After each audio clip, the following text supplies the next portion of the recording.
Good morning from beautiful Southwest Florida. It is a gorgeous day here. I find myself in Fort Myers, my new home, having moved here 4 months ago from the California wine country. And it's a beautiful day. Today is March 29th. A quick shout out to my brother Brian. Happy birthday, Brian. So today is March 29th and the temperature is just beautiful. It's actually rather cool today by Southwest Florida standards. It's in the low 60s. So I'm going to do a special day today, and I'm going to call this Sanibel Sunday. And Sanibel is an island just over my shoulder there. You see the bridge going over there. It costs $6 to go over the bridge and spend the day on Sanibel. And there's also another special place over there called Captiva, and I believe Captiva is an island in and by itself. So Sanibel Island, Captiva Island. Very, very special place. And what I intended to do today was, there's a gentleman that I met, a snowbird, and there's a snowbird that I met, and he's been telling me about this special Sunday that him and his wife Jeannie do, and I'm going to go and see if I can't enjoy the day as much as he tells me that they do enjoy it. So what they do is they head out every morning about this time, well actually a little bit earlier. They go out about 8 in the morning and they go to this restaurant called the Island Cow. And needless to say, it's a restaurant that's just themed with cows. And I'm going to go have breakfast at the Island Cow. And then there's a flea market. And I might go to the flea market and pick up a few odd and ends for the coming week's meals. And then after the flea market, I'm going to go to church. I'm going to go to the Sanibel Community Church. It's a non-denominational church. I've heard some really good things about it, so I'm looking forward to that. And then I brought my bike along. I have not been on my bike for the better part of a year, maybe even longer. So I brought my bike with me, and I'm going to go take a bike ride through the national park that's over on the island, and hopefully see a lot of beautiful wildlife. So it should be a nice day. I might even find my way out to a restaurant called the Mucky Duck. You know, they come out with these interesting names here, the Mucky Duck, you know.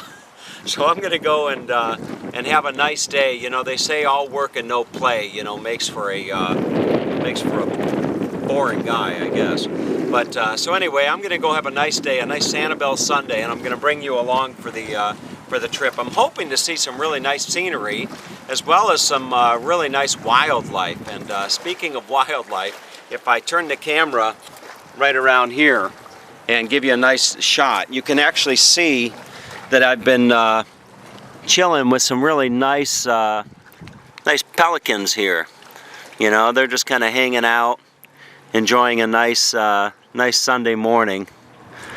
I don't see any of them with a Starbucks or a morning paper or anything, but they're just chilling, enjoying a nice day, wondering what the hell is this guy doing, intruding on their wharf space here.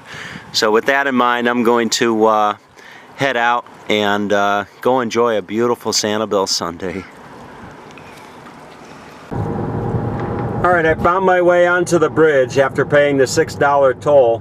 Kind of feels a little bit like a roller coaster ride, but anyway, it's a beautiful day. I'll probably be saying that 2 or 3 times or several times today. Here's some folks out on a bike ride, enjoying a nice Southwest Florida spring day. As I was coming up onto the bridge here, I found myself thinking that definitely quite a contrast to where I was living last year at this time in Northern California. So I often find myself thinking about the Sunday drives that I used to take in Northern California along the California coast, and this is definitely quite a contrast to my previous home. So I'm still getting settled into the new life here in Florida, if you will. But I have definitely absolutely no regrets having relocated from one coast to the other. And as I often tell my friends, you know, if I get a longing for my previous shoreline, I can just jump on a plane and head on over to California. So shouldn't be too long before we're on the Sanibel Island, and I think probably be there in about 10 minutes. I'm just hoping that the line for the Island Cow is not too long by this time. It's 9:45 in the morning, so it may very well be their height of their breakfast time. So we'll find out. What tour of Sanibel and Captiva Islands would be complete without stopping at the visitor center?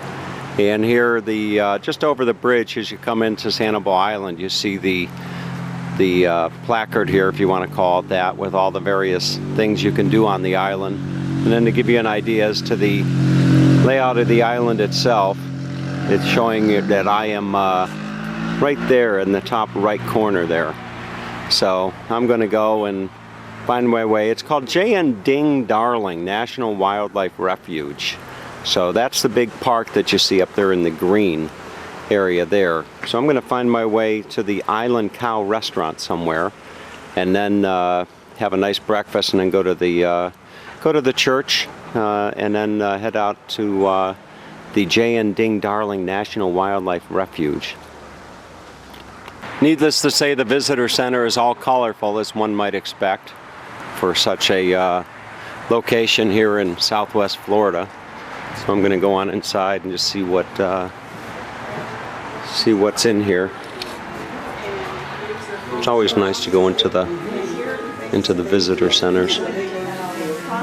They've got a whole plethora of information on activities and attractions, everything from yacht charters to cruises to snorkeling, boat rentals, paddle boarding. Paddle boarding is definitely something that I want to try. Here is the South Seas Island Resort, if you're looking for a nice place to go on holiday. Kind of walk through the rest of the... Some big seashells up there on the board. Okay, so a lot of your typical information center with all types of information about what you can do here on Sanibel and Captiva Island. So let's go on out and find our way to the Island Cow. All right, so if you're looking for some utterly great food, the Island Cow here in Sanibel is the place to go for breakfast, lunch, or dinner. Or so I'm told by one of my favorite snowbirds that I've met here, Bob. So Bob and his wife Jeannie, they come down here every Sunday morning before going to church and then heading out to the national park and the farmer's market. So it's a busy place. I already put my name in, and it's going to be about 20 minutes for me before I'm able to go and eat. But I thought that what I would do is just kind of take you for a nice walk through, you know, the grounds of the park. Everywhere you go, there are a lot of people on bikes, and you'll see the coolest looking bikes like you see here. You know, so people will just chill out and relax while they're waiting for their breakfast. Haven't really decided what I'm gonna eat yet for breakfast, but we'll see. And work your way to the back of the Island Cow, and they've got some like a beanbag toss game that you can play right there. I don't know if you ever played that. My brother Bob back in Cleveland used to make these games. He was quite prolific at making custom beanbag games. So here's the rear of the Island Cow, and you can see the really beautiful, interesting trees here. And then they've got these various chairs that you can chill out on. Jimmy Buffett's Margaritaville and all of that.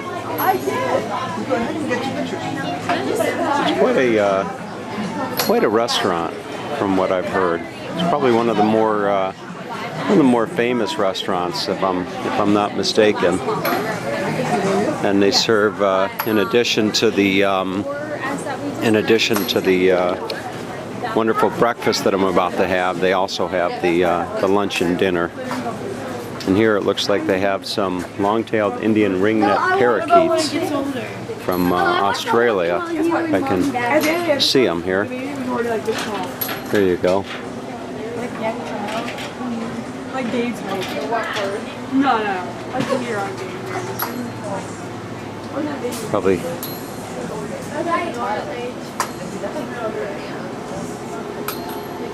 What a nice, nice place. I'm playing a game here. What's the object of this game? Oh, you got to get it on the hook. A ring toss. It's a ring toss? Is he any good? Huh? How long's he been trying to get it on there? A long time? Okay. So I've got about a 20-minute wait, but I'm just going to walk through the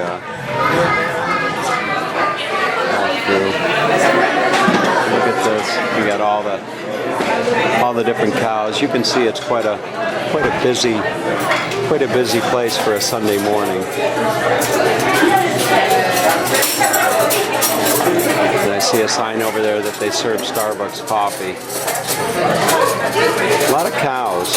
I've known a couple people over the years that were collectors of everything cows. I even know somebody that's a collector of everything elephants. I'm going to mosey my way back up to the front. A lot of wonderful knickknacks that you'll see here.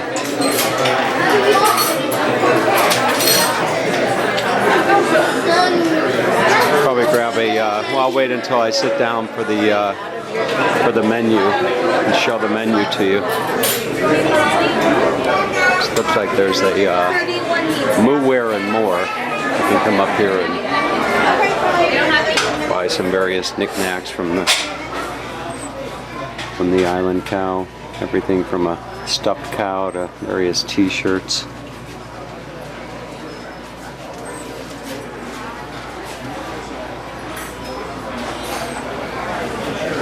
Alright, so it shouldn't be too long before